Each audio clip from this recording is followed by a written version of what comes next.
previously on Phandelver and below, so we entered the cave, good old Wave Echo Cave, and we're greeted with some bad news, which is that Gundren's brother was dead.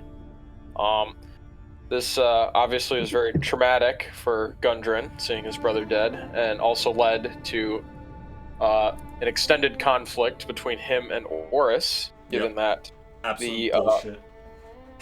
The terms of our agreements were that Gundren would basically own Wave Echo Cave, but we get all the material items in there. What the fuck does that sound?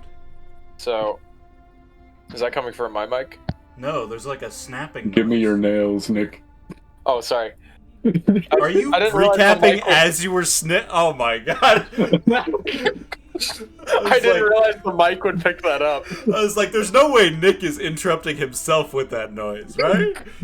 I was like just talking and like focusing on that and like trying to think back, but I'll hold off until we start to finish clipping my nails.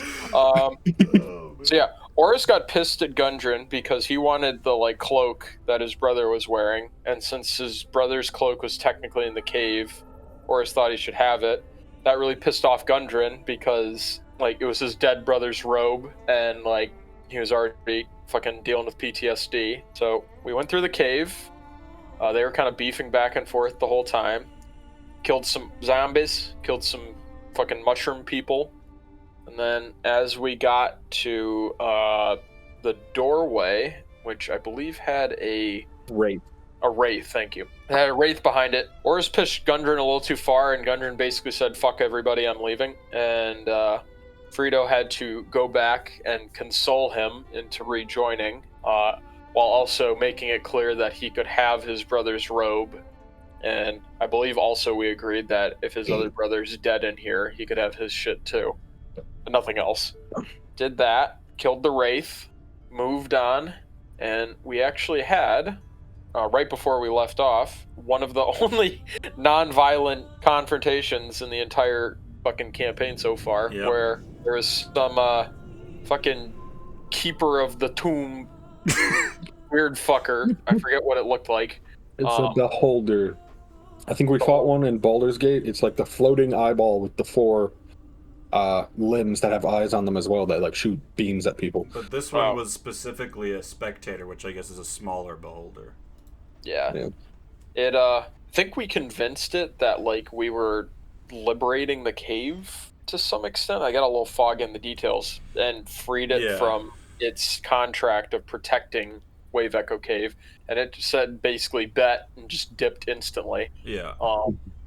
And that left us in the magical forge room, I believe, where we are currently. Yeah, the two things I've learned about diplomacy in this series is... knocking is essential, and Robert can convince anyone that he's anybody. It doesn't matter what he looks like. I mean, if you just barge into someone's house, they're gonna assume you're attacking them, right? No, I mean, that's why you gotta knock, right? Exactly. I believe specifically, which I found hilarious, is Orris started off the conversation. It's like, who goes there? And Orris is like, I'm a famed treasure hunter. And I'm like, yeah. He's not gonna let you in the room. Because why would a treasure hunter be here as part of the workforce that works here? They hired me to hunt their treasure. We lost our own treasure. Please hunt it. People found some stuff that was interesting. I believe Orris picked up a breastplate that protects him against breath weapons of dragons. Dragon Guard breastplate? Yeah. Yes. Breastplate. Frito got something as well, I believe. I also dipped my shield in the green flamey flame, and it became a magical shield for 7 hours. Yes. So if you got anything that isn't magical, dip it in the flames. Oh, yes. A mace. Didn't Big Bobby pick that up? Big Bobby! I don't Robert think I did. picked anything up. I was just looking at Frito's profile. I get you two switched at all times. Gerald also found what he was looking for, which I can play out later or not. It will sort of be behind the scenes, I guess. Yeah. I think we all noticed him pick it up, but after a certain point, we were like, it's probably personal. Well, specifically, Frito asked if he could take a look at it, and Gerald was like, no. Right. Can I try dipping my signet ring in the flames? Sure. And to catch it's on fire. I'm gonna put it on the end of my Wraith Blade and sort of put it over the fire. Give me an Arcana check. I forgot my dice again. 18. You stick your ring into the fire, and you notice that what happened with your shield, where it sort of absorbed the fire, is not happening. It's just sort of passing by. All right, I put it back on. Ah, it's hot! I take it off. Gundren's actually going to study it a little bit, because he's an artificer. This seems right up his alley for what he should be able to do, right? Conjure art. He got a 10, so he's just studying it. While he's doing that, I want to walk up to Frito and whisper something to him so Gundren can't hear. Alright. Should I roll stealth or something? Yeah. Sleight of mouth. Sleight of mouth. Okay, that's gonna be, my stealth is +1, so 3. So pretty good. I'm being pretty quiet. You shout this.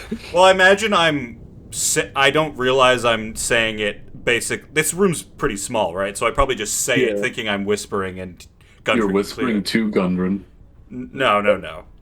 I'm not that big of a dumbass, okay? Give me some credit. Alright, so I just walk up to Frito and I'm like, okay, Frito, so if we're changing the deal so that Gundren can get these items, which is fair enough, he's got trauma and all that, so he should get his brother's things. I think we should be able to change our end of the deal a little bit. You need to convince him to give us more percentage of the mine. We're getting 16 currently, right? Yeah, for each. So you want us to negotiate it up to what, 1% more? 20% total? I mean, whatever you can get. Do you want me to tell him that this was your idea, or do you want it to be like me going and being like, hey, help a homie out here? Well, because he might not listen to you, to be honest, if you heard it. Granted, it's going to be kind of hard for him not to think that this came directly from you as retaliation. Well, you don't have to do it if you don't want to, but I'm just saying, fair's fair, right? Well, how about I'm just going to be honest with him, because that's my friend, and I don't want to piss him off that this was your idea. But he might listen to me more than he will listen to you at this point, so... Yeah, that's why I brought it up to you. If I go over to Gundren, he might kill me. If I could get He'll probably just cry and run away. If I could get a perception check from the two of you. I don't even have my dice out. All right. Well, you're not looking for anything. Staring at him. You're not looking for anything, Frito, because you weren't aware this conversation was supposed to be stealthy. 8. Or it's 8? I got a 16. 16? Okay. I guess you turn to go talk to Gundren. With an 8, do you think Orris would look at Gundren after the conversation's done? Or would he be pretending to walk over and do something else somewhere else in the room? I walk up to the table that Robert's at, and I'm like, ooh, fine craftsmanship. Alright. So, Rito, you turn and look at Gundren, and you just see him staring directly at you. And you're like, ah, shit, he heard this entire conversation. So, Gundren, kind of had some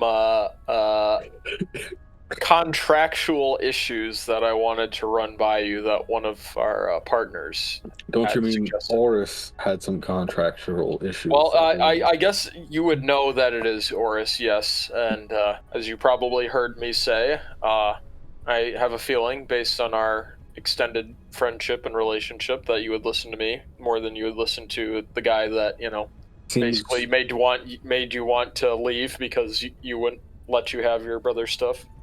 Can I hear them talking? I assume you're not trying to be quiet, are you? No, the fucking cat is out of the bag. We're just fucking talking straight up. Then yeah, you can hear this entire thing, Orris. Okay, cool. So, as you heard, we were wondering if we would be able to negotiate an extra 4% into this deal, since, according to Orris, once again, I'm speaking somewhat on Orris's behalf, as you know where I stand on most of this. Is what say ye? Do we have some wiggle room here, perchance, for an extra 4%, given the contract wasn't honored, quote unquote. At least that's how one of us feels. Oh my god. Frida, if you doing a great job. Frida, if you don't want extra money, you don't have to do it. I was just making a suggestion. God. I don't know how I suddenly became the bad guy because I wanted to stick to our contract. Well, no, I mean, I'm trying to go with a sympathetic tone because I think if I just go straight up and I'm like, hey, we want 4% more because we wanted your brother's shit, that might just make Gundren be like, all right, fuck you guys then, I'm just going to leave and you can deal with this, and then I'll just get the mine anyway, so. Yeah. Sorry, I'll stop interrupting. No, you're good. I mean, it would be nice to get an extra 4% for sure. Extra 10%. But we got to be kind of sensitive about how we go about this. Yeah, because he's a little crime bitch. Yeah. So what do you say, Gundren? Do I be mean and say that entire conversation happened in person in front of Gundren? I allow the table talk here? I meant that more as table talk, but... Yeah. I assume Orris is listening in and he really wants to speak up and say something, but he's holding back to let Frito handle it. Alright. This fucking guy, man. So I'm just doing math. So you're asking for another 4% to get the callous bastard to stop bringing up the fact that I won't let him have my brother's stuff. I suppose that is... I mean, obviously, if we agreed to these updated terms, the issue would be completely dropped. Yeah, if that's how you want to view it, that's totally understandable. But yeah, what would you say? And what are we going to qualify as my brother's stuff? If I find something of my brother's and it's not in the same room as their body, do I not get to claim that? Or would I be questioned like, oh, that wasn't with your brother, that's not your brother's stuff? I worry that if we approach it in that sense, that would lead to increased agitation, because there might be, like you said, you find an heirloom of one of your brothers deeper in this cave. Orris thinks you're full of shit and just wants to pocket that. I mean, to be fair, you're going to make a ton of money from this cave anyway, so why would you do that? I mean, I can vouch for you. Like, table talk, would you say that I would have a good understanding of, like, valuable heirlooms that his brothers would carry with them in this type of environment? You would know what they would have them on the most consistently, I would say. But there could always be a few things, like the Cloak of Protection, Thandem, he probably wore it pretty consistently, because that's the type of thing you don't leave at home.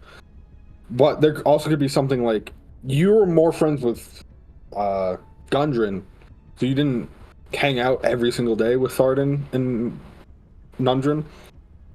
So there could be like a weapon they had, right, that they might have left at home a lot, because why would they need to bring it with them if they're going out to the pub with their brother and their brother's friend?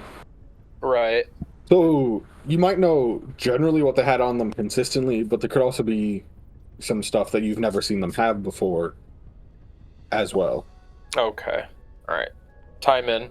Gundren, I'm always going to advocate for you more than anyone else here. We've known each other the longest. I mean, I just ask that in the event there were a situation like this to happen, I will vouch for you to the extent of my knowledge, but past a certain point, I can't fully guarantee. How about this? Is there specific items you know that your brothers would bring with them to an event like this, to where if we were to find it deeper in the cave, but not in the possession of one of your brothers, that we could just say that it's there? Let's try and be proactive about this. good. I just know that, like, if we don't talk about this now and it happens, understandably so, because, I mean, at this point, it's like the fucking table work has been adjusted. Like, I would totally understand Orris being pissed off about that. But if we know in advance, like, hey, that's his brother's shit, it's fine, let's leave it, then we've set that. And I don't really know how much Gundren would do that. Of like, that's mine, my brother's actually. I knew it from like 30 years ago. It's like, all right, bro. You know he's a pretty honest person for the most part. Yes, admittedly, Right. He didn't tell you about Wave Echo Cave, but he thought he was keeping the whole thing hush and quiet. He didn't realize the whole town knew about it. Yeah, so he was trying to protect you because, like, oh, people might be after me for this, but somehow the whole town found out anyway. Because I thought, funny. There's nothing off the top of my head that I can think of that they would have risked bringing with them, but I also don't know what state they were brought here in, whether they were captives, and where they were ambushed. Gundren, may I speak, please? You just did. Yes, of course. I'm just going to continue doing so, because if we're going to survive in here, we can't do this like, oh, I'm so angsty, I don't want to talk to him, I don't want to hurt his feelings. We have to be completely honest with each other. So I'm just going to be honest about what I felt back in the original room when we found the thing.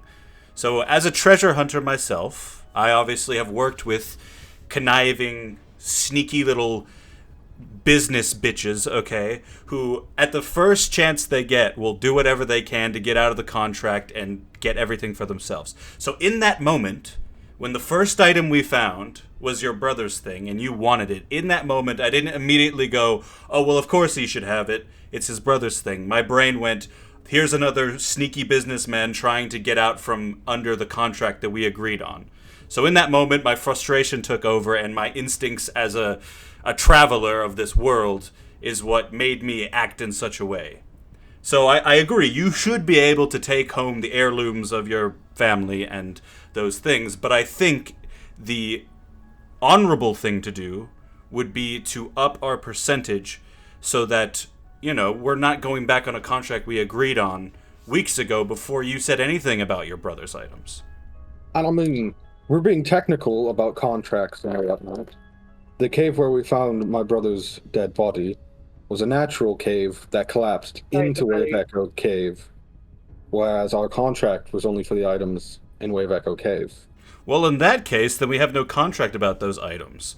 So I could just kill you right now, but I'm not going to. I'm just saying, let's be reasonable about All right, this. Orris, let's, as I agree, let's be reasonable. We don't need to be throwing around these level of accusations. Because what you just said right there, Gundren, is the type of thing you'd say if you were a little conniving, sneaky little bitch businessman. And I didn't bring it up until right now when you brought up the heir of contracts. Well, technically you have brought up the contract because you wanted to go back on the contract by taking items that don't belong to you, but belong to your brothers, so they now belong to you via the empath within Frito and Robert, who apparently immediately knew that it was wrong for me to question anything. I don't know why. Why?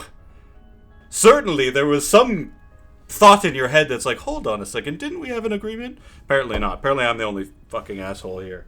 I think we're getting a little too technical with all this and not focusing on the human aspect, or the personal aspect, I should say, since not all of us are humans here. Like I said, Gundren, I will advocate for you in you getting your brother's stuff. I think you deserve that. We're hoping, obviously, we know one of your brothers is passed, and that's unfortunate. We don't know about your other brother, of his current location, so there is still the hope that we won't find any of his stuff because he's not here, and he's alive and well. And I will advocate for you if that is the reality. What I will say, though, is that the reason I asked that question before is that it's going to be very hard to advocate for you if I don't know specifically what it is that we would find that would be a valuable heirlooms of your brother. So I'm saying is we need to be proactive about this now, because if we don't, we're just going to be at this point again, kind of yelling at each other over material items. I'm just shocked that we even have to have this conversation in the first place. I mean, it should be as simple as, you want to adjust the agreement a little bit? Okay, then we get some stuff too. Isn't that how business works? I mean, we're the reason you're here right now, Gundren. You may have had the location, but if we didn't come and save your ass, the goblins would have tore you to pieces because they didn't need you anymore. We wouldn't have been in this situation at all if you hadn't been looking for Wave Echo Cave and gotten ambushed on the road. We would have been fine in Phandelver, chilling with our feet up, listening to Robert's music. The whole reason we're here in this situation right now, we've done everything we can to put you in a situation to have this great percentage of wealth. We even gave you Mithril Star. We met Mithril Star and convinced him to work for you. We gave you a bodyguard and Finn. We've done everything for you to put you in this situation. And now you're angry that I want a little bit more money because you want to change the deal. It's just, I'm just not seeing what the problem is. Give me a persuasion roll. I'm gonna roll a natural one now. Give me a intimidation roll, because you earlier threatened to kill him. I literally rolled a natural one. Oh my god. Do you still have inspiration? Nope.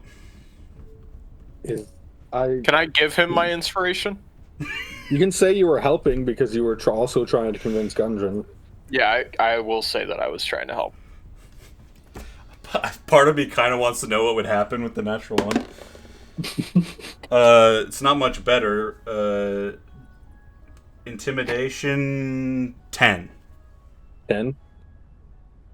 Here you sit, Orris, threatening me, calling me a little bitch because I broke the spirit of an agreement. But yet, as soon as you don't get what you want, you start throwing a hissy fit because I want to keep something that's precious to me and mine that belong to my brother. If all of this is so important to you that you're willing to forgo what was the beginning of a friendship we had, what? And all of this, then perhaps you're not the right person to work with. Oh my god. Come on, Gundren. Gundren, I understand you're frustrated. I understand we've been at this point previously, but we can't let this tear us apart. We need to stick together in this cave. Like we said when you were about to leave before, we might be in too deep already. Like, going to the front of the cave is not a guarantee of safety. I think sticking together, despite our differences, despite the disagreements we're currently having, is the best course of action. Because if we don't, then it puts us all at risk because the numbers that we share that make us better are diminished, and we can't let that happen, even with this conflict that we're clearly going through. What's Robert doing right now? He's at the table he was at, just listening to this entire thing. Him and Gerald are sort of sitting on a table eating popcorn. Pretty much. With Finn. The three of you are just...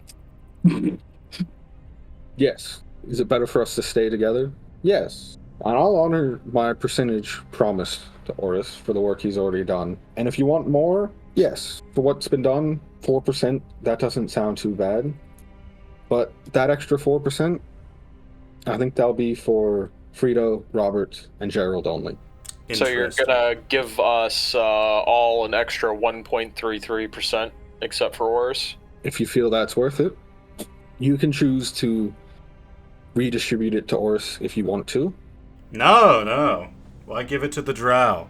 Okay, let's not go there, Orris. I What? understand. What? I mean, I'm not. What am I supposed to think? I mean, I know it's... Yes, I understand your frustration. I'm a customer service representative all of a sudden. I apologize to him and everything. 4%. This is literally, like 4 hours ago when we first started coming in here, you said all dwarves are racist. I didn't say that. Robert told me that dwarves only like dwarves, but I didn't say all dwarves are racist. Well, do what you feel is right, Gundren, I suppose. Do you care, Gundren, if we just give him 0.33%? If he doesn't care, then he's just the pettiest person on planet Earth. Yeah, you can give him it. I just don't want to be the one to give him it. Oh. Like, do you care? Because if you don't care, then I'm just going to do that. And Big Bobby, Gerald, are you fine with that too? Gerald just sort of nods. Yeah, sure. I'm just happy to be here. See, that's the attitude we all need to have. We just need to be jovial and excited. So you all just need to be high off your ass at all times. Damn right. It makes If anyone life would a lot like some easier. Slither still, I have extra. I think we all just need to smoke some silver strill or whatever the fuck before we leave this room, because holy shit, the vibe is just at an all-time low. Bring that here, Big Bobby. All right. Does anyone have paper on them? Or parchment? In I our have a ton of character paper on me. Mm-hmm. I have a No, notebook. does anyone have paper they could bring me right here, right now, in my home? I got you. I was like, do you want me to roll an actual blunt right now? What the fuck? I'm running over. If you have a notebook, Gundren, I guess you wouldn't probably offer it to Gundren. No, Does I would anyone not. that's not Orris have paper? Yeah, I took a shit ton of paper from the wizard. Well, if you're so worried about our contract and honoring it, let us officially write it down so it's not just a word of mouth agreement. You are hilarious, man. Hey, Gundren, can I just keep it a buck?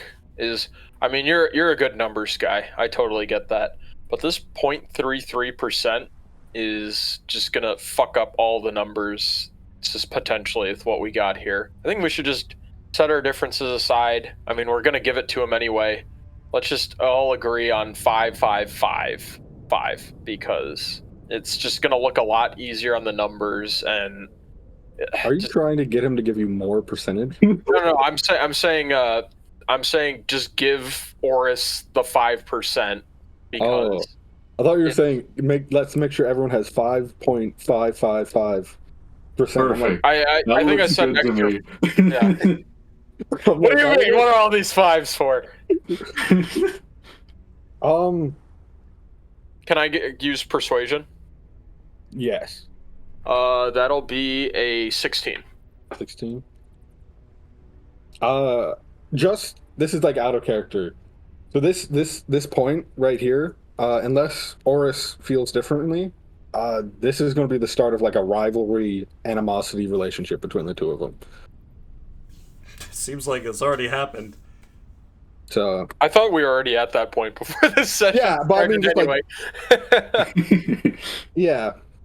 So Gundren stares at you. He's like, "Fine, Frito, for you. Thank you. But on the condition that in this contract we are signing, that after we've cleared out Wave Echo Cave, Orris never steps foot inside of it again."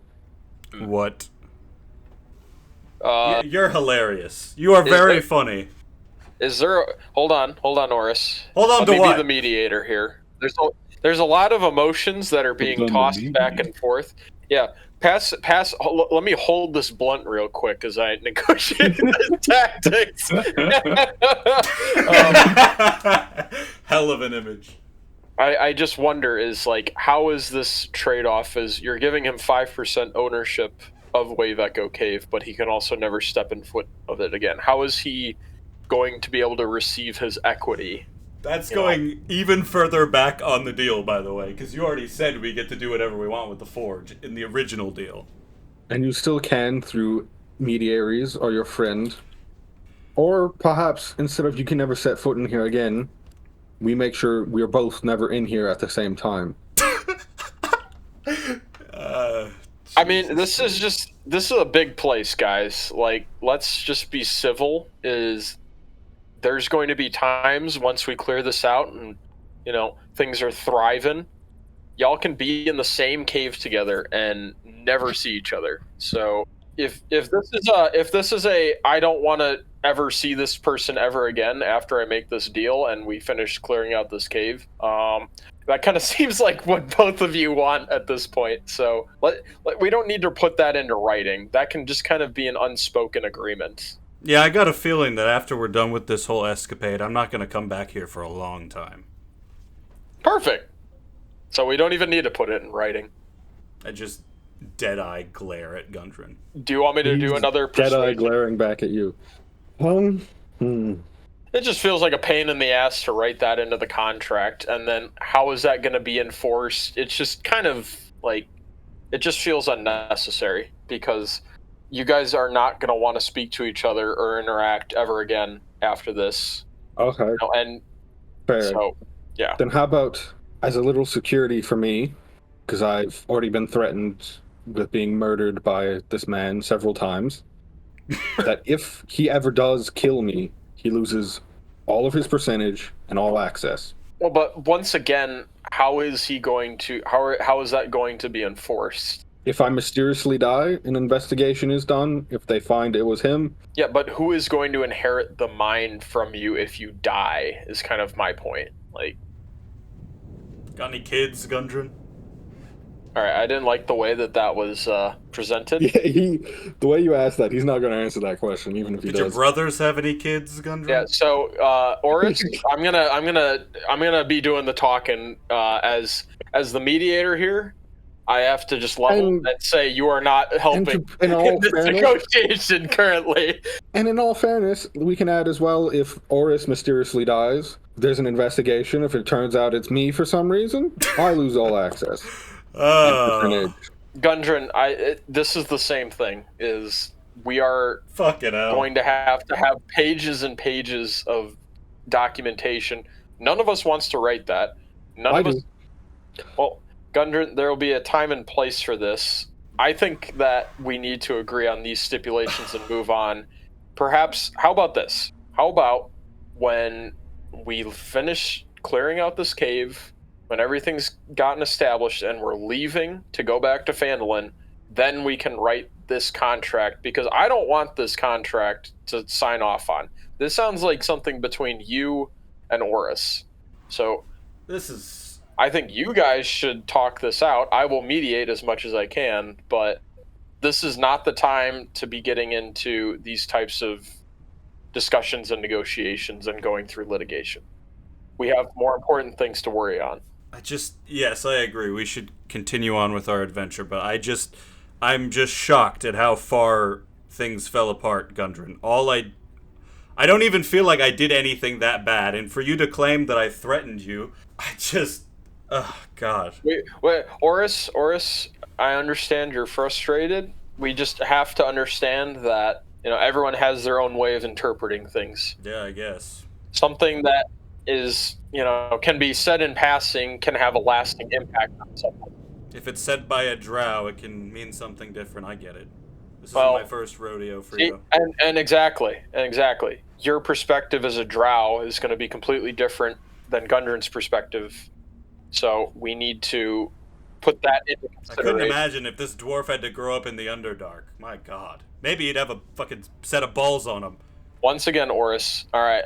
See, some now real stones, unlike the Rockseeker you claim to be. Here, let's sign this. Let's sign this 5-5-5-5 deal, and then we can deal with the rest later. How about that, Gundren? Fuck your deal. It means nothing anymore. It does. You got what you wanted. You wanted the extra 4%, and we're all going to get an extra 1%, which is what you wanted me to talk to him about. Yeah, I wanted that exclusively, not all the other extra shit, but whatever, fine. Give me the goddamn paper, Frito. I'm done talking. Okay, I understand. I sign it. And I throw Gundren the pen. And I walk out the door. I'm done being disrespected. It would just be hilarious. Not actually happen out of context. Be hilarious. There's a bunch of small print, and there's like, by signing this, Orris agrees to forfeit all rights and. Yeah, I would like to read the contract over before we leave, and Frito is very hesitant to sign anything because even with his friends, you can never really know for sure. So I'm going to read the contract, unless it just says Gundren gets all the stake except for Big Bobby, Gerald, Orris. You said you wanted something basic, so right now it's after we have reclaimed Wave Echo Cave, Gundren Rockseeker receives 80% ownership split between him and any surviving brothers. 20% will be split between the adventurers, and list all your names. All items in the cave that were not previously owned by the Rockseekers or necessary to get the forge up and running again will belong to the adventurers. Sounds good to me. All right. Is there anything else Frito or Robert would like to do before we start moving on from the Forge of Spells? I'm putting my darts in the fire. I'm going to hit the booth one more time before we leave.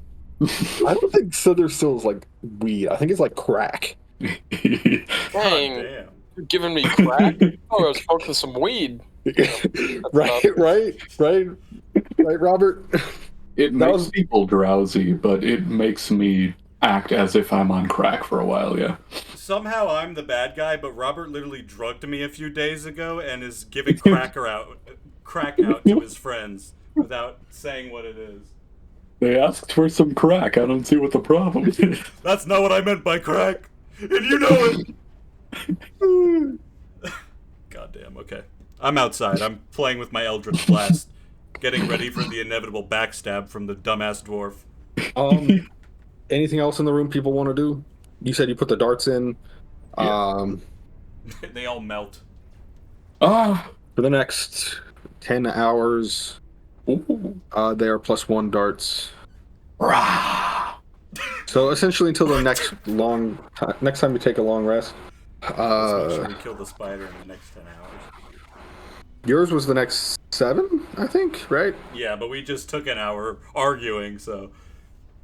Next 6. Anyone else doing anything? Nah, I'm all good. Alright. People leave the room? Yes. Let's go. Right. So you guys walk out. Finn follows you, and then... I just whispered to Finn, I'm sorry you had to see Gundren like that. Finn's been silent because I haven't been role-playing him, so you don't know which side he's on in this conversation. I'm just gonna assume he's on my side, because in my head, everyone else is ridiculous, and I'm correct. And he will remember that Robert did not stand up for him, or Gerald. About 5 minutes later, you see Gundren, his automaton, and Gerald walk out. They were juicing. They were what? You heard me. Gerald, so which way are we heading next? He says as he comes out. See, Big Bobby. I think north makes the most sense. I want to see what this. You can't see north. There, but... I don't believe there's a light source in here, so you can barely see the wall you're standing next to. This wall looks pretty cool. I'll cast dancing lights. Let's check it out. Alright. What is their light range? 10 feet. 10 feet, okay. So you can, I'll just put it on Robert. Yes. So, like, 10 feet around you can now see. So you still can't see north. I can't see shit. Yeah. There is a north, though, Robert. That was a good guess. Fantastic. Let's go there. Right? He just walked into a corner, and he's like, oh, shit. Well, he wasn't lying. This is north. You follow them. Everyone else follows as well. Finn stays very close to Robert because both of them are fucking blind in here. Oh, I thought you were going to say he was smoking the slither still too. So he's just out of his mind. No, they both don't have dark vision. So. Right, okay. That's a Do side you effect see the demons too? of the Oh, crack. it's just my mom. It's okay. As you guys make your way over here, you come up to a staircase that heads down. Can I check for traps? Yeah, I believe that's perception. Perception. Is it perception or investigation? I should hope it's perception, because... That's what it is in Baldur's Gate 3, so that's what I'm going to say it is. Now, another natural 1, plus 5, 6. You do not see any traps. Alright, I start walking down the stairs before anyone else says anything. You make your way down the stairs, and nothing happens. You were right. There are no traps. Hooray! My perception is godly. I didn't really look that hard. I'm so annoyed at the current situation that I couldn't even give a fuck to actually check for traps. You make your way down. Finn and Robert follow you. Gundren is going to be at the rear because he doesn't want to be near you. The feeling is mutual. And you come into an... Ooh! And as you walk down the stairs and turn the corner, you notice that a narrow ledge overlooks a large cavernous cavern that houses a surging, seething body of water. The rhythmic booming throughout the mines is loud to hear, almost deafening. At regular intervals, a fresh surge of water funnels into the chamber and slams against the wall just below the ledge. The echo suggests that this cave might be one arm of a much larger cavern to the northeast. Guys, there's a cavernous cavern ahead. Oh my god. The booming is getting louder. I don't see any enemies. You do not. Okay, if I walk up to here, can I see anything more in the water? Before we resolve that, does anyone else move into the room? Chill back here for a sec. Go here. Give me investigation, because you're actively looking for something. No. Yeah, it's still perception. 22. 22? Peering into the water, it is murky and dark. You don't have... Did you pick the Eldritch feat that gives you, like, the unmatched dark vision that lets you see in magical darkness, or is yours just normal dark vision? Just normal. The crashing of the water and the foaming of the waves makes it impossible to see what lurks beneath the waves. Well, if there is some sort of sea beast in here, I can't see it. Thus, it doesn't exist, and I will close my eyes and pretend that nothing is here. Let's continue moving forward. All right. I don't see anything like here or anything. You walk around a little bit to about here and peer further in, and I will just reveal this area. You see that it echoes out. Not echoes out. It does echo quite a bit, because this is where the cave gets its name from. But you see the water etches out into the aforementioned cavern. You truly have unmatched dark vision and can actually see all of this. Holy shit! It's so loud in here, Gerald. Like, both of you are just like full on yelling at each other, just to be able to hear one another. Let me take another look around. Can I see in this direction? Looking down there, you see a passageway that which buttons? You see a passageway that sort of turns, and from this angle you can see a little bit more up here, and you see that this passageway as well starts bending back. Okay, I'm gonna walk back over to Robert, grab him by the head, and just like yell into his ear, "Mine shaft or natural cavern." Mine shaft or natural cavern. And all the time. Mine shaft. Okay. I grab his hand and start pulling him towards the mine shaft. All right. Everyone starts following. You start making your way down the shaft. Hell yeah. Orris is in the lead, dragging the two blind people behind him. I've been really kind. It's a chain link. I don't think I've forced either Finn or Robert to disadvantage for everything because they're blind. Well, I think I've had the lights going for a while. I also think Gundren might have created like just a light and handed it to Robert. Yeah, he may have. Gundren gave me a lantern after we killed the ogres. Oh. Well, there you go. We can just say that he created like a magical rock or something that produces light for both Finn and Robert. Though it is so it's only 5. So it's 5. It's 10 feet with the magical thing, or just the 5 feet, so you don't get disadvantage on like melee attacks with the rock. But your dancing lights is concentration, or is it just something that sticks with you for X amount of time? It's concentration, and it's only a minute, so you have to cast it every minute. Yeah, I'll just keep casting it. But if we enter battle and you have it concentrated, you have to break it. Yeah. So I guess both are helpful. One is more helpful for when you're moving around. The other one is helpful for when you're in combat and need to do other concentration stuff. Or your concentration breaks. You make your way into the mine shaft. You walk in. Is that a door? It's more like a tunnel. Okay. Anyone history, I guess? If you want to? We're in complete blackness, by the way. Yeah, I know. I was moving you forward before I revealed stuff. Oh, okay. History check, you said? Yes. Making sure stuff. I guess this 13? would be pure intelligence, if you want to re-roll that. Just pure intelligence. So still 13. Still 13? Okay. 20. And after revealing this... Hmm. Right, okay. A blast furnace and a mechanical bellows powered by water wheel dominate this large chamber. The furnace is cold and dark, but heaps of coal are piled nearby, along with carts full of unrefined ore. The water wheel sits in a 10-foot wide channel cut into the floor of the room, but the channel is dry. So you realize as you're walking around this mine shaft that it isn't a mine shaft, but was once it's a tube. A source of water somewhere in this cave. Interesting. That you have not run into yet was diverted to power the furnace, making the objects that could then be enchanted at the Forge of Spells. Interesting. And it obviously poured out into the echo cavern that you just came from. Can we climb up onto this area?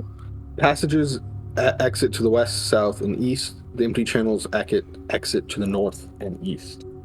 So you see two passages up in the forge area, and then you see an exit to the north and the one you just came from in the waterway. Yeah.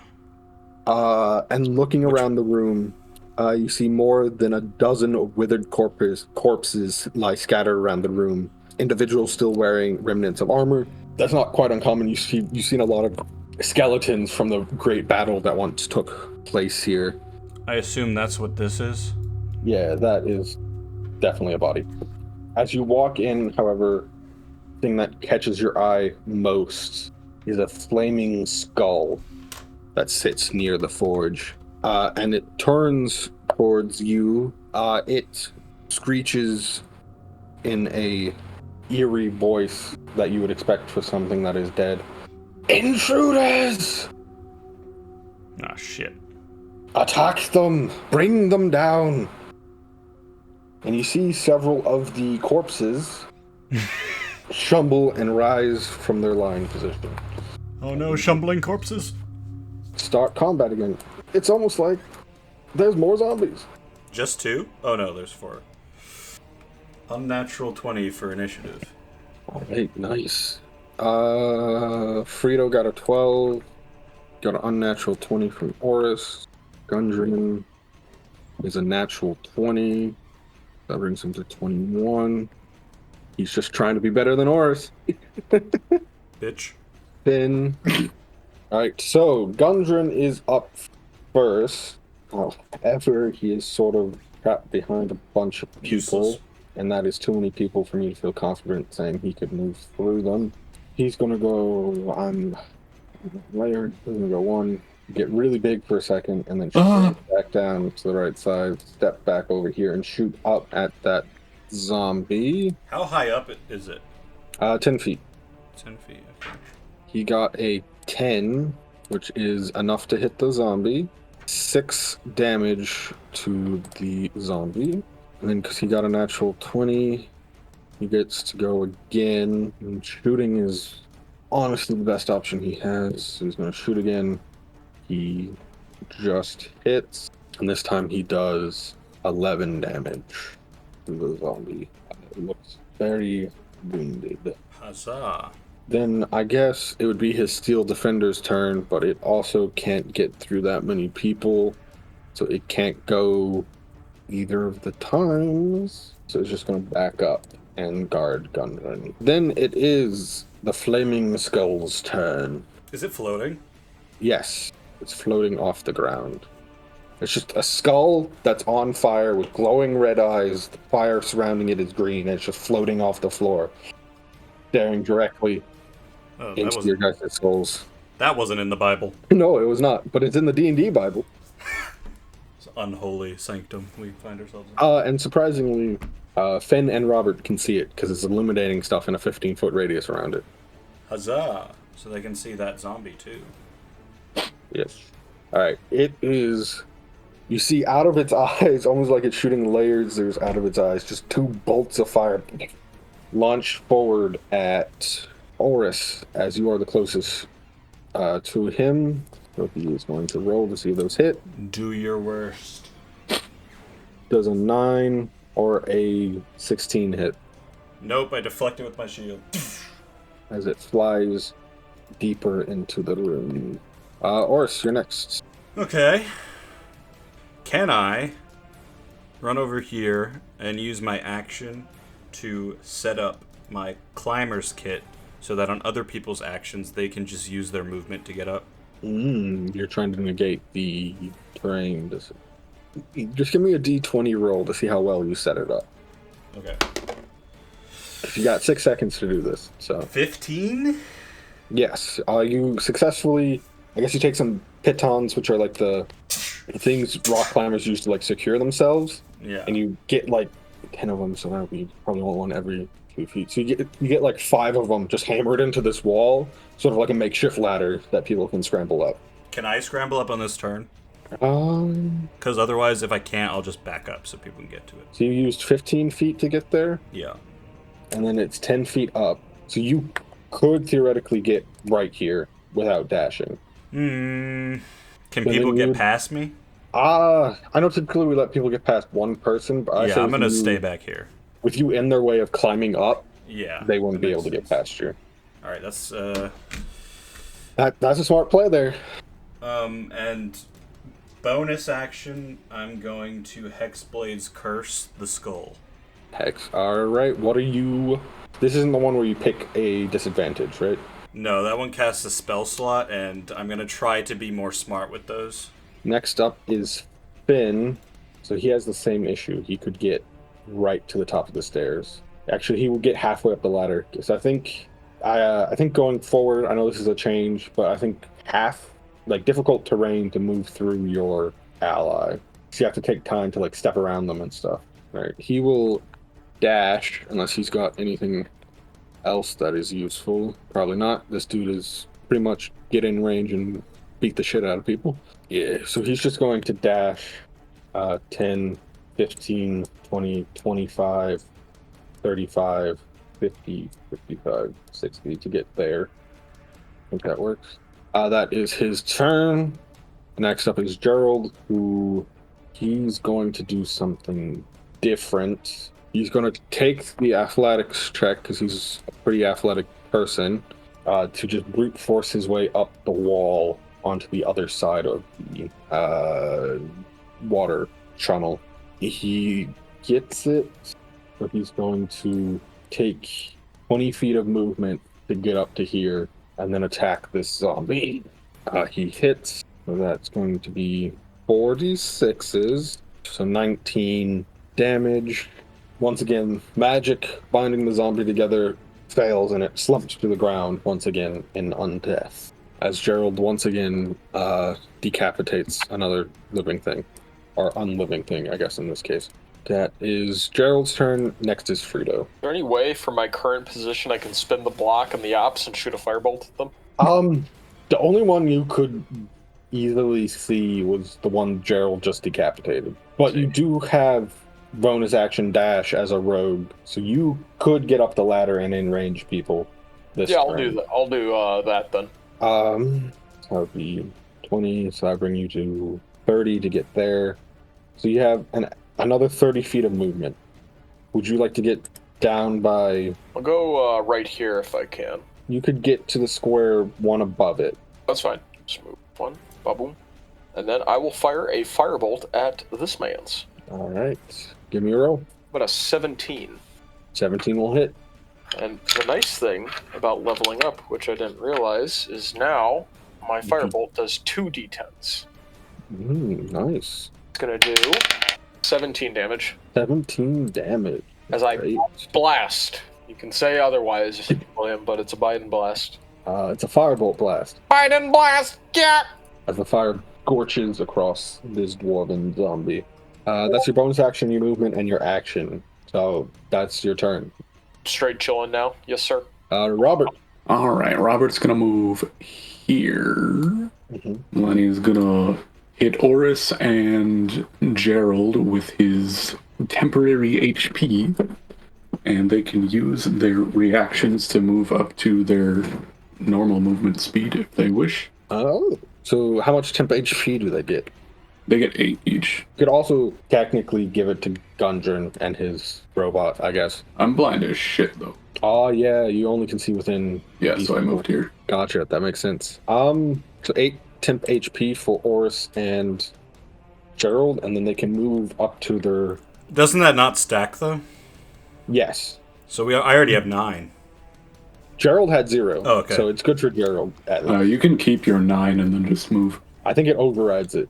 I can move 5 feet? No, if... Here's the trade-off. You can take 1 less hit point, Dylan, to then move 30 feet as a reaction. Or you can keep the 9 and not be able to move. Or you can just look at me and say no. Yeah, I look at you and say no.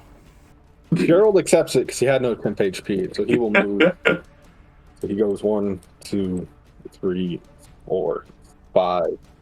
But you see Gerald, Robert, sort of nod at you and then disappear to the darkness, and then you see him actually he doesn't disappear into the dark. You like see him flip out of sight for like he's like shadows and stuff, and then he goes into the light being produced by the flame skull as they square up.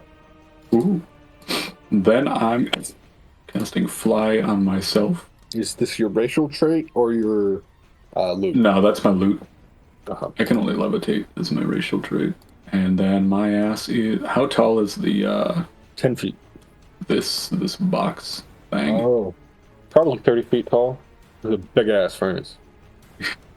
Okay, so let's go up 10. I can move, or I guess I go up 20. And then So you that makes it so started I can get up like here. You started here, you moved here for 5 feet, and then are you going to climb up, or are you using your 40 flying feet? Using my flying feet. Because you could use the rest of your like physical movement to get yourself climb up Dylan's ladder and get here, and then you have 40 feet on top of it, right? I can fly for 60. Now that you've cast fly, you can move for 60. Yeah, you can get up there. Oh, okay. Oh, as long as I can get up there, then yeah, I'll just fly up onto it. You're just going to fly at an angle, right? You're 10 Yeah. feet down, it's 30 feet away from you, so you can, at that angle, get on top of it. Fantastic. And that ends my turn. You don't know it's there. Here's the, do you know it's there? The Grim Skull started off here. I knew something. I knew saw, this like, the big edge thing of was it. here. You didn't know how tall it was when you set out, and also, I think Dylan has to move dancing lights on his turn. It doesn't follow you. As soon as you get out of that 10 feet of the dancing lights, you're now just flying with the light Gundren gave you. So you're like, I hope this angle is right. I just fly towards it till I slam into the wall and then fly up. Yeah, essentially, you're like, okay, oh shit, and then you have to like reaction, like stop it and like fly up because you're blind as a bat. But also up here, you can no longer see any of the enemies besides the flame skull and anything within 15 feet of it. That is your turn. I guess you used your action. That brings us to the zombies. Or that one closes with Frito. This one closes with Finn. Oh no! This one closes with Gerald. So we're gonna have the attack on Gerald, misses. The attack on Frito. I assume a 8 misses you. The attack on Finn misses, and then another attack on Finn, which hits as a natural 20.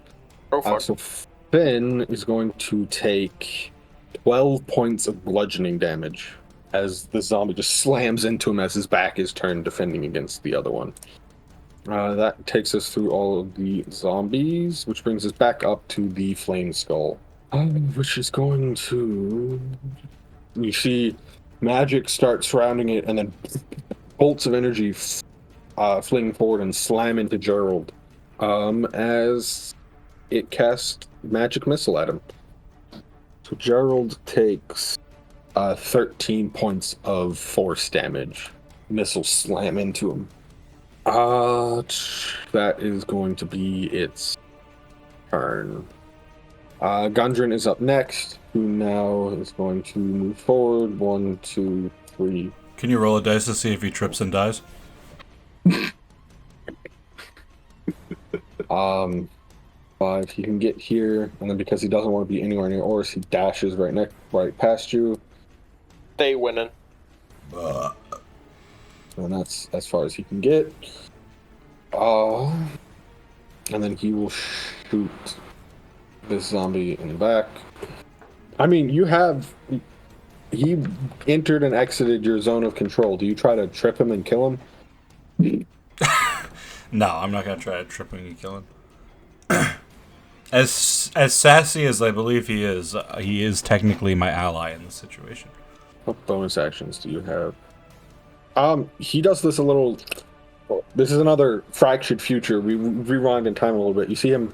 His hand glows with like a rune etched in front of it, and he slams it onto himself.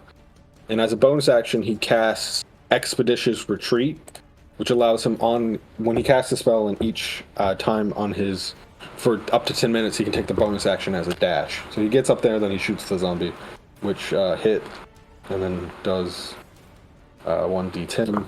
So he does... He's in the big leagues now. Bubble. He does 7 damage. My dice! So he does 7 to zombie, which is just enough to break the magic binding the zombie, and the bullet brings the zombie back to undeath. Sometimes you really gotta read your character sheets. I guess so I don't forget. Here, lightning. This dude's fast. That's Orris. Yes, it is. Okay. Actually, the Steel Defender also moves on its turn. It's his turn. It's just going to move to dash. It can move 40 feet, so it quite easily gets up here. Alright, go Orris. Can I see the skull from here? Just 20 feet up. You're 20 feet back. The angle... if you backed up, you could see him. Could I see him from here? Yeah. Okay, I'm gonna move there and Eldritch Blast him.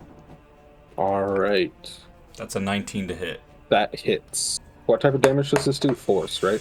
Force, that's gonna be 13, I think, plus something, because I Hexblade cursed him. So 16 damage.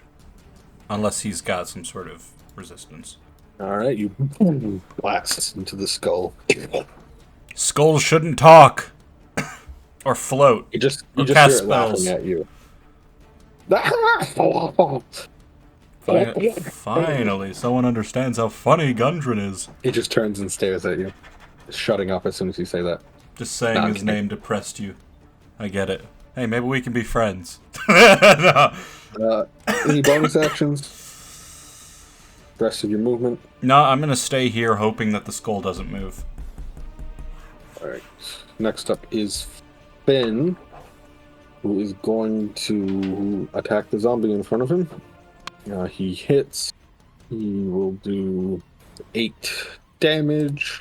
And then he once again swings his spear around and whacks him with the butt. Whacks the... you know what I mean. He hits with that, and that does another 6 damage. Gerald is up next. He's going to attack the skull. He hits the skull, and I mean, Gerald's going to Divine Smite him. 38 damage as Gerald's sword erupts in both fire and holy fire. He slams it and smashes this skull into the ground. You see the bluish energy of the shield spell surround the skull, but the sword just breaks through it without any difficulty, and the creature lies on the floor, motionless, defeated. And that's why you have your paladin fight the undead. Oh, let's go. He did 38 damage. That's Erebus levels of damage with his gun. I suck the life out of the skull, and it does nothing. Yes, because it's undead, and it has no life. Frida, And because I already have full health. First off, I'm going to bonus action disengage from the one right near me so it doesn't get attack of opportunity on me. And then I'm going to rapier this one. All right. How about a 10? 10 hits. 10 hits. Wow, okay. I get my sneak attack on this one. Zombies are very weak. Let's see. So, it's going to be 4, 7, 13 damage. 13 damage. And the magic binding it shatters and collapses back into undeath. Ah, boom. Oh. As you and Finn tag team the zombie, killing it. I'm going to, position myself accordingly right here. And that's all I got. All right. Rob people. Big Bobby. That's a sus-ass name, bruh. Bobby Big Dick. Wild people. Did the flames on the skull go out when it died? Yep. Oh. All right. No. It did not. They go out for a second, you're like, whew! And then it lights back on. Oh. They come back on. Ah! They get a little dimmer, so maybe it's not only like 10 feet, but they're still burning. Being able to see one thing, which is the zombie, I'm going to throw a dart at it. Is that within your range? 60 feet, yeah. Mm-hmm. Dart that hoe. None of your magic does better damage. He's a dart mage now. Damn right. Does a 23 hit the zombie? He's a master of the darts. Yeah, 23 hits the zombie. You know these zombies got like no AC? Defense against the dark darts. Hell yeah. Alright, 8 dart damage. 8 damage. That would have been 7. Robert puts the art in dart. Woohoo. And then I'm gonna start flying to my right to try to find people. Not his friends, like a new civilization. So you start flying. Oh, so you fly down and you like land next to Frito? I fly down, so I'm hovering 10 feet above the ground until I see You people. can't see the ground. Okay, 9 feet above. Actually, yeah. It's like dark vision. I can see within 5 feet, so it's 5. Oh. You can see the top of his so head. You're 5 feet off the ground. Yeah. Well, how tall is Frito? Frito is, I think, 5'5". Damn. 5'5". So you could be 10 feet off the ground. And see his You head. don't. You can see like the top of like a head and like some hair, and then there's like Perfect. some darkish shadows. So you're like, I think that's Frito. Good enough for me. I stay hovering there. All right. So I yell Frito ? And then I do nothing. You'd know those luscious locks anywhere. Damn, right. Zombies. They're too well kept to be a zombie.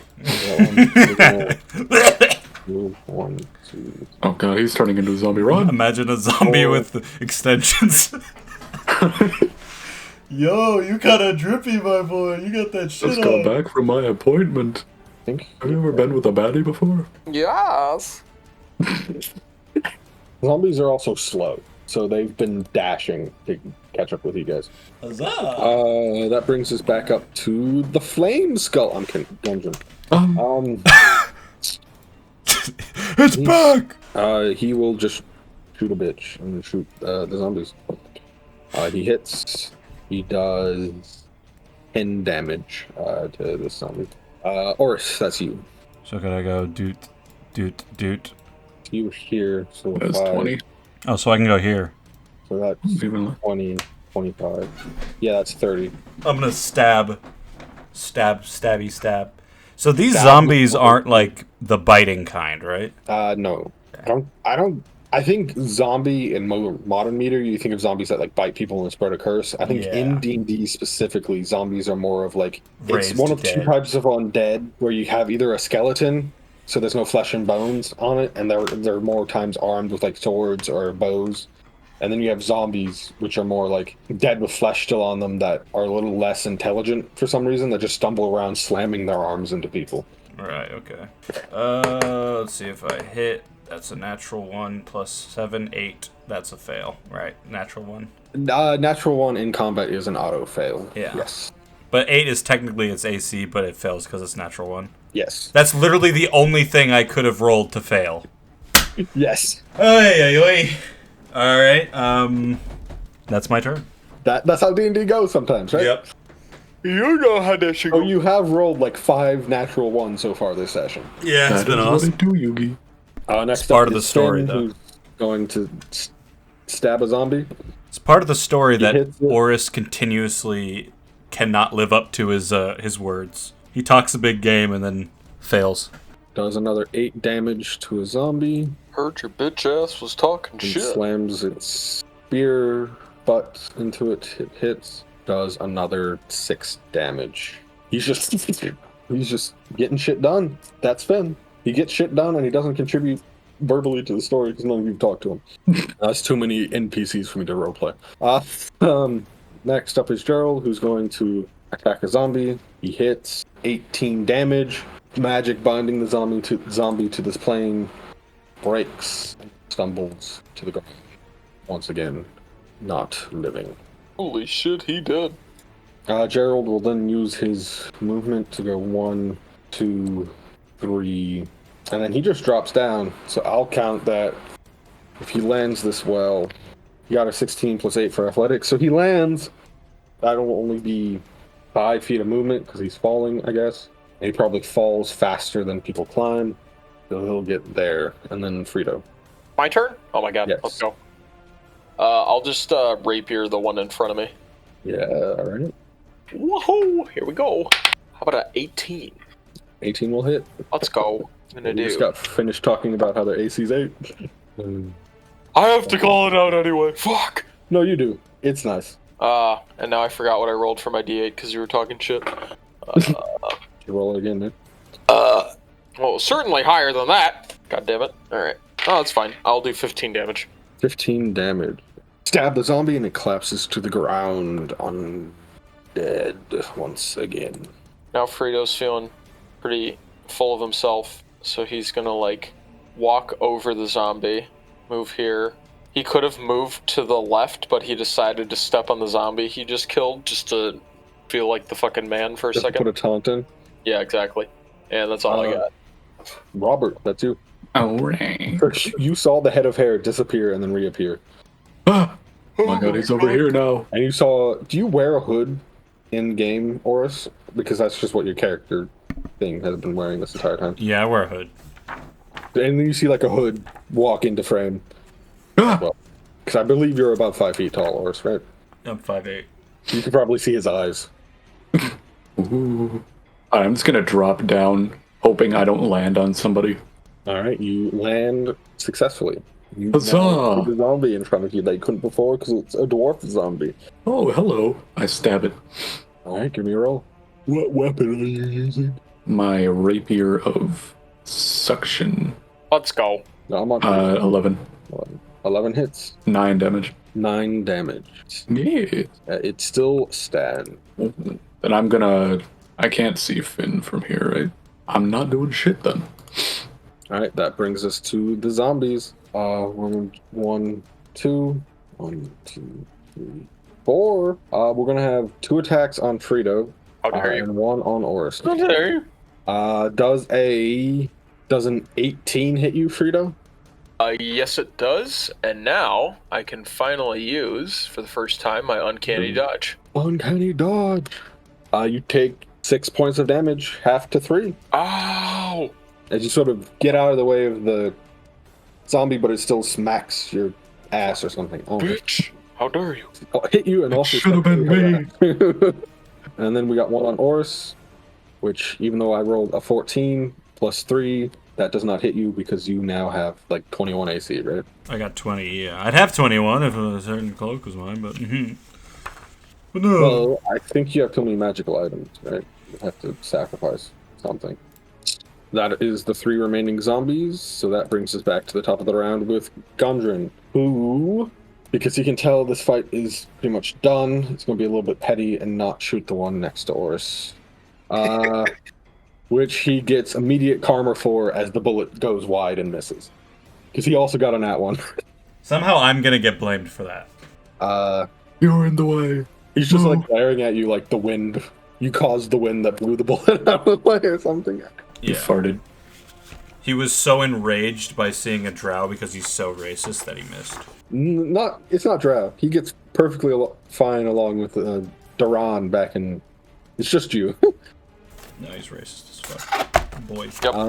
Orris, that's you. You're gonna let a drow have a turn? That's very woke of you. I guess society. I mean, I can skip your turn if you want me to.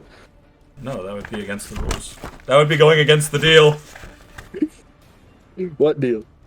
We never signed a contract to play D&D together. I'm just gonna stab the zombie in front of me. Yes. Have you moved Hex off the skull, or is that not something you can do with the bonus one? I can't move it with the bonus one. That's gonna be a 23 to hit. Yeah, that hits. That's gonna be 9 damage. Alright, that is enough to break the magic, binding the zombie to this plane, and you end it. Anything else? Now that it's dead, I can move away from it, right? That is how it goes. Ah! That's my turn.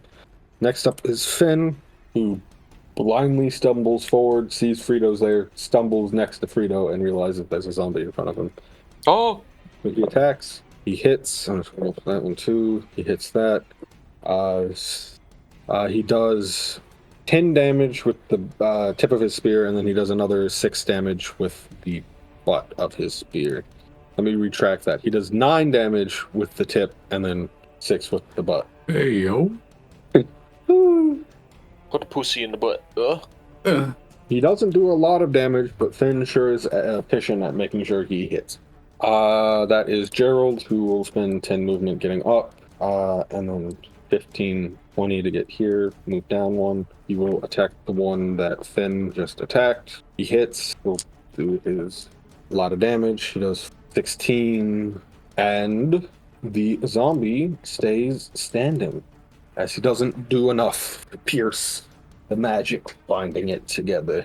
Frito, that's you. Which one of these fuckers hit me? The one that has not been damaged yet. So the one directly to the left of you, I think. Alright, that getting the strap. I'm rapiering the shit out of him. 13, that hits. I'm gonna do... You got more than an 8? Let's go! 13, or 11, 13 actually, I spoke it into existence. 16 damage. 16 damage. Alright, it still stands because it hasn't been attacked yet, but it is wounded. Oh! I just realized my sneak attack does 3d8s of damage now, not 2. So I will roll... D8s? More. D6s.